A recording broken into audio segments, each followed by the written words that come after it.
Hi guys, today we will explain how to change Google Play Store country or region. This process is simple and easy. The first thing is open the Google Play Store in your mobile phone.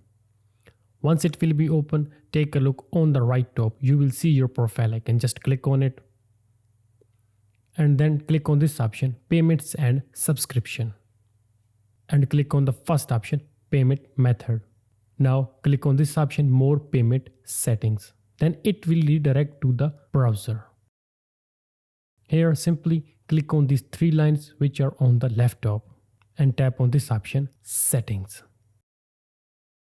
On the second number you can find the option country or region. Click on it and here you can see you need to create a new payment profile when you move to a new country or region. So simply click on this option create new profile and then click on continue.